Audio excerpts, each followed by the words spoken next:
El Programa Andino para la Democracia y los Derechos Humanos de la Unión Europea en Colombia y las organizaciones que lo conforman presentan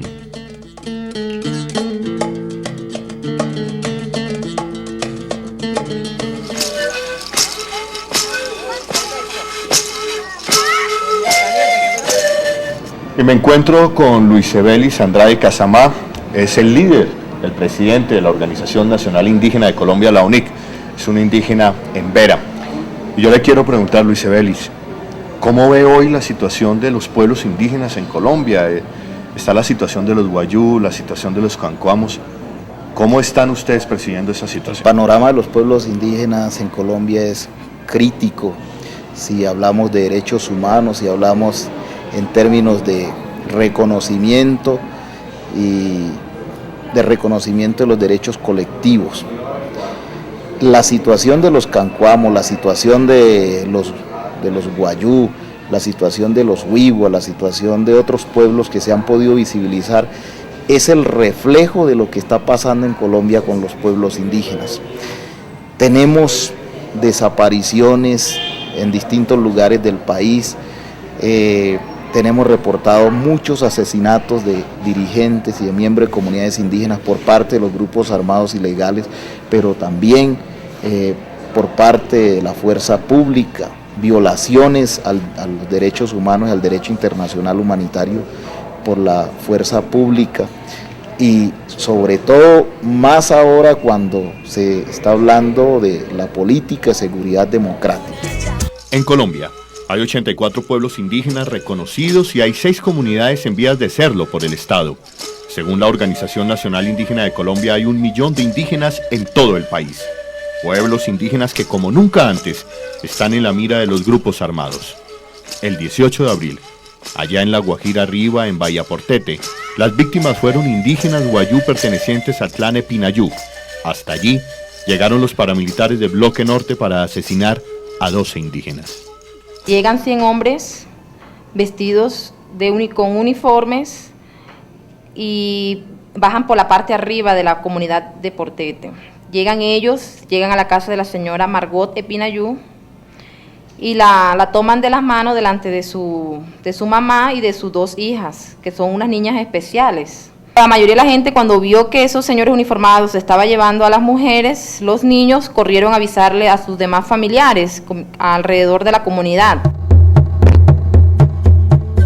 La señora Margot la asesinaron en su casa, la dejaron en el rancho, después la volvieron a llevar al rancho y ahí la cortaron con un hacha, con una macheta, que esas pruebas se encontraron ahí.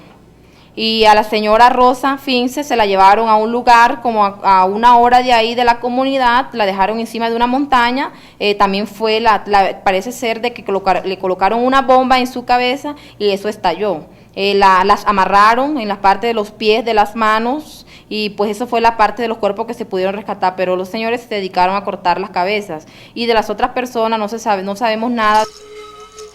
La cifra de desaparecidos es alarmante, 30. La mayoría de ellos niños y mujeres que después de casi 2 meses de la incursión paramilitar, nadie encuentra en las rancherías ni en los sitios de desplazamiento. Los niños están desaparecidos por lo que corrían cuando las mujeres avisaban de que avisar a otros familiares, los niños salían a avisar. Entonces en lo que pensamos es que ellos los cogieron, no sabemos qué hicieron, aunque algunas versiones de algunos vecinos de la comunidad dicen que los picaron y los echaron al mar en unas bolsas negras.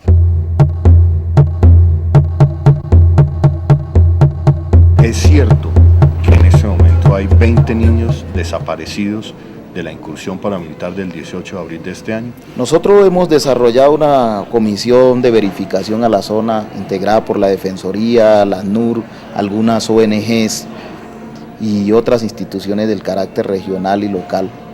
Y este es uno de los temas que para la Organización Nacional Indígena sigue siendo de preocupación, porque hasta ahora se ha podido verificar que hay desplazados en Uribia, en Maicao, que hay desplazados en Maracaibo y aquí en Bogotá. Pero hasta el momento no hemos podido determinar con precisión dónde están esos desaparecidos. Las personas con las que hemos hablado, las familias con las que hemos hablado, reportan 30 desaparecidos de la comunidad de Portete, de los cuales 20 son niños menores de 13 años. Suponemos, abrigamos la esperanza que puedan estar en alguno de los lugares del desplazamiento, cosa que no se ha podido constatar, pero también tenemos la preocupación porque si estas personas, si los paramilitares fueron capaces de incinerar dos niños al interior de un carro, niños menores de 10 años, pues consideramos que pudo haber pasado algo grave también con estos niños. ¿No existe la posibilidad de que los niños estuvieran con otras familias, estén perdidos? Bueno, hasta el momento de verdad yo pienso que puede haber algo de que de pronto están con alguna familia, pero uno tiene que ser sincero en esa parte. Esta gente, así como mató a esas mujeres, pudieron haberlo hecho con los niños también, porque si ya hubiesen aparecido, ya eso hace un mes y pico, y no sabemos razones de algunas de ellos. No sabemos razones, quiere decir de que están muertos.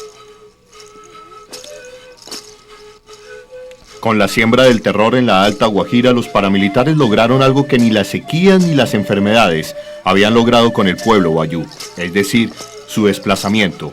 Más de 500 personas se desplazaron a Maracaibo, Venezuela. Dicen que allí sí les pusieron atención.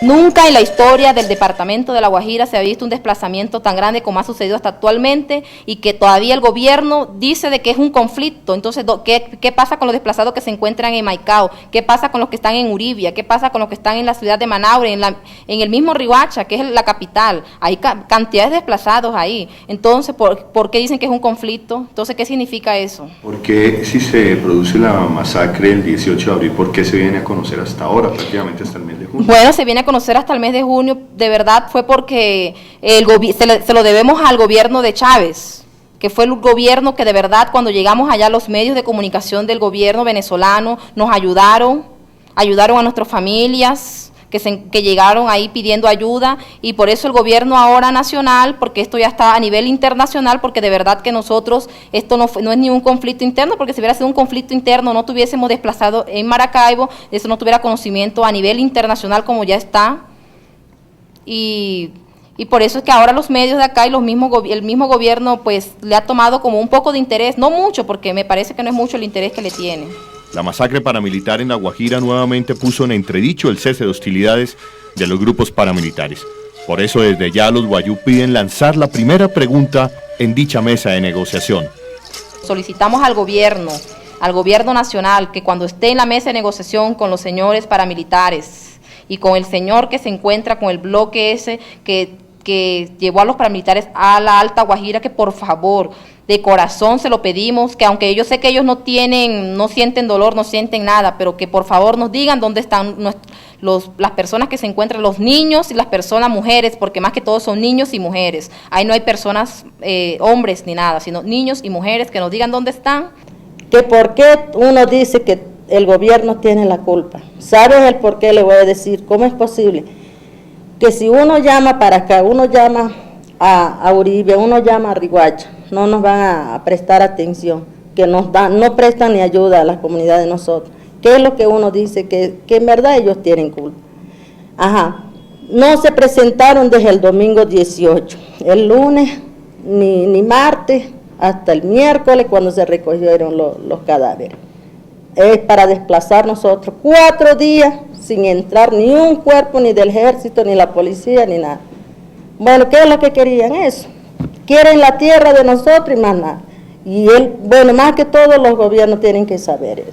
La comunidad de Portete denunció una semana antes que esa masacre iba a ocurrir. La comunidad de Portete, según los testimonios que hemos recibido de las personas que fueron víctimas de esta masacre y que son sobrevivientes, pues nos dicen que avisaron al Ministerio de Defensa, avisaron a distintas instituciones de lo que allí estaba pasando, de lo que podía pasar. Sin embargo, no se tomaron las medidas pertinentes. Consideramos que debe hacerse una investigación y exigimos una investigación desde el punto de vista disciplinario y penal a las fuerzas militares y a las autoridades que tienen que ver con la preservación, con la garantía de la seguridad de la gente, por no haber actuado. Vamos a entablar las denuncias que sean necesarias, porque consideramos que esto no puede seguir ocurriendo en el país. Lo que está pasando en La Guajira está pasando con los wiwas también, que en este momento tenemos desplazados en Dibuya y en Riohacha. Entonces, creemos que el Estado debe asumir una responsabilidad y debe cambiarse esa costumbre que siempre se atienden las situaciones cuando ya ocurren hechos trágicos y no se atiende ni se asume responsabilidades para prevenir y garantizar la seguridad de la gente. Para la Organización Nacional Indígena, lo que sucede con los wayú es el fiel reflejo de lo que está sucediendo en el resto del país con otras comunidades indígenas. Desplazamiento para quedarse con sus tierras, asesinato y desaparición de sus líderes, muerte de hombres, mujeres y niños porque los actores armados no dejan entrar alimentos o medicamentos. La Oficina para Asuntos Indígenas de la Defensoría del Pueblo corrobora la dramática situación. Hay una situación de desterritorialización de sus lugares de origen, de sus territorios, de sus resguardos, debido a la situación del conflicto y la acción de los actores armados del conflicto en dichos territorios. Muchas comunidades, muchas familias, muchas personas, especialmente dirigentes de las comunidades, han tenido que forzadamente y obligadamente salir de sus comunidades, de sus territorios, llevando a una situación que podríamos llamar de desterritorialización de este derecho tan importante como es el derecho al territorio.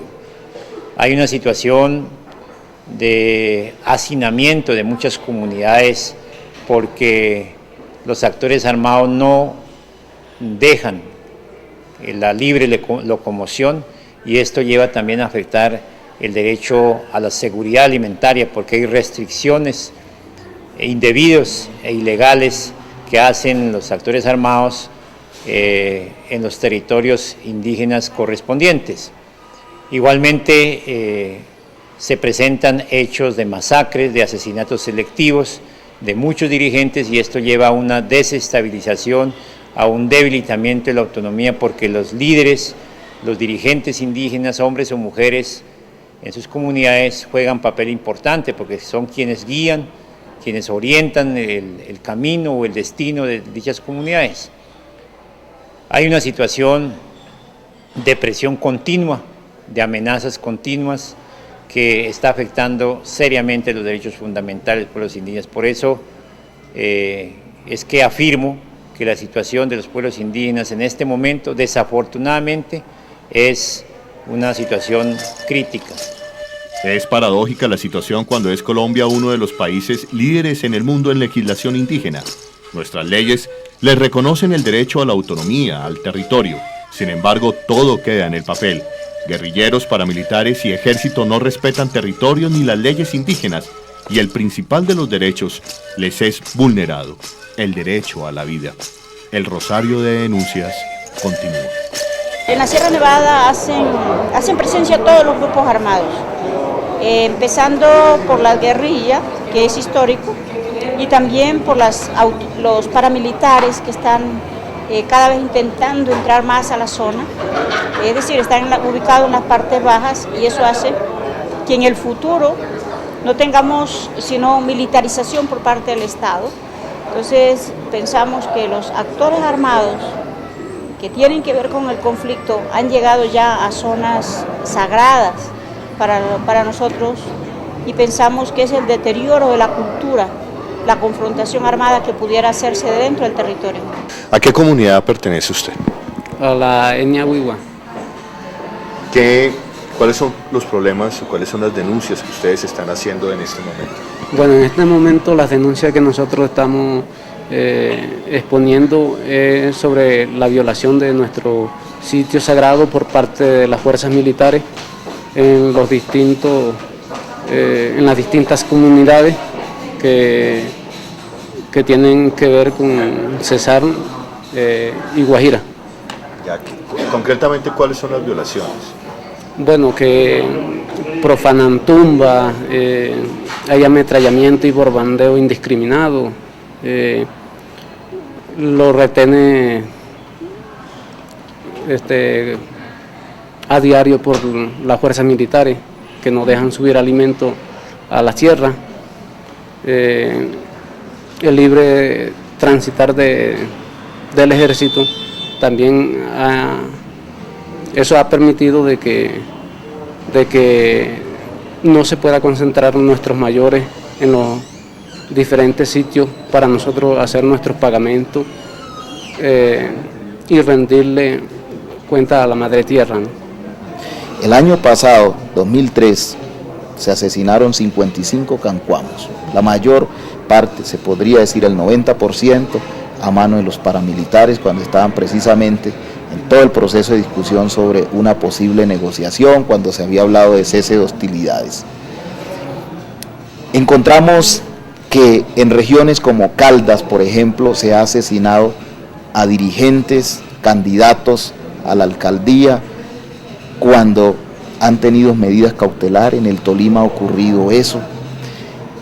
En distintos lugares del país vamos nosotros a ir haciendo registro y encontramos su registro de asesinatos, tanto por los actores ilegales como por el ejército. Yo quiero señalar, y lo he reiterado muchas veces, en el caso del Chocó, el año pasado, 2003, la fuerza pública asesinó a 7 indígenas en Veras, y todos fueron reportados como dado de baja en combate, cosa que nos preocupa y cosa que las autoridades indígenas y las comunidades han reportado y han desmentido, han dicho no ha sido bajo esas condiciones. Igual la guerrilla en algunos lugares del país también ha cometido asesinatos en la medida en que los gobernadores, los líderes han exigido respeto a la autonomía. En Colombia en este momento podríamos hablar de aproximadamente 15.000 desplazados indígenas, cosa que tiene que preocupar cuando nosotros somos un bajo porcentaje en relación a la población total en Colombia. Nosotros, la Asociación Latinoamericana para los Derechos Humanos, hemos presentado hace muy pocas semanas el informe de derechos humanos de los pueblos indígenas de la Amazonía colombiana, al que hemos llamado la agonía del jaguar. Y la agonía del jaguar es una figura para denotar en qué estado están estos pueblos indígenas de la Amazonía, ¿no? De los 56 pueblos indígenas que habitan esta región, hay algunos de ellos ya con menos de 20 pobladores, de 20 integrantes. Es decir, estos son pueblos ya en peligro de extinción. Esta acción que ha hecho y que ha presentado nacional e internacionalmente la Asociación Latinoamericana para los Derechos Humanos ha sido consultada con pueblos indígenas de la Amazonía, donde hemos recabado gran parte de la información. Otra parte de la información ha sido a raíz de investigaciones propias que hemos hecho, pero la reacción por parte de las autoridades nacionales es muy poca, es casi nula, ¿no? Nosotros, y creo que los pueblos indígenas de la Amazonía, lo que están a la espera frente a un informe de estos tan crítico sobre la situación de derechos humanos de los pueblos indígenas, lo mínimo que esperan es que el Estado se pronuncie, que el Estado reconozca o niegue por lo menos esta situación que se está presentando, y en caso de reconocer se tomen medidas de protección de los pueblos indígenas. Mientras las cifras oficiales muestran un descenso en el número de desplazamientos en el país, en el caso de las comunidades indígenas sigue en aumento. Igualmente, en el atrato medio, el canto jay de los jaibanás no ha podido detener la ola de suicidios de niños en Veracatío. Suicidios que se producen por la presencia y la desestabilización que genera la guerra en sus territorios. Dicen que la tristeza y el desespero del conflicto llevó a la niña Patricia Jumí de 12 años, a Cecilia Domicó de 13 y a Ketty Salazar de 15 y a otros 10 menores a quitarse la vida. Los encontraron ahorcados con sus trajes ceremoniales. La población más afectada es en Veras, 18 jóvenes que han suicidado. Más que toda la comunidad más afectada es la comunidad de Unión en Veracatío, en el río Salaquí, resguardo Pavarando. ¿Por qué se suicidan? Se han suicidado porque dicen los jaibanás de que también han penetrado las guerras, se ha habido desde muchos años, los indígenas vivían, pero últimamente los indígenas están acorralados de los grupos al margen de la ley. En este momento pues también se hubo maltratos a las comunidades indígenas, por eso también se ha provocado el suicidio a la población indígena. Y en el Guaviare, la tribu tradicional de los Nucac Macú está a punto de desaparecer.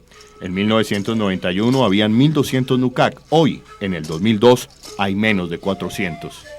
Debido a la presión de lo que se da en este territorio del país, a los cultivos de uso ilícito, el narcotráfico, con la que ha entrado enfermedades que no pueden afrontar porque no tienen las defensas correspondientes para afrontar las gripas, las diarreas, las infecciones dermatológicas, las infecciones intestinales, etcétera, que ha llevado a que muchos niños NUCAC, muchos jóvenes NUCAC mueran, y por otra parte por la presión de los mismos actores armados del conflicto, que ha llevado a desplazamientos internos, porque no podemos hablar de externos hacia las ciudades, y esto ha ido disminuyendo. Diríamos que es una de las comunidades, como ya lo dije, de riqueza, de la más valiosa para el país, para toda la comunidad nacional e internacional.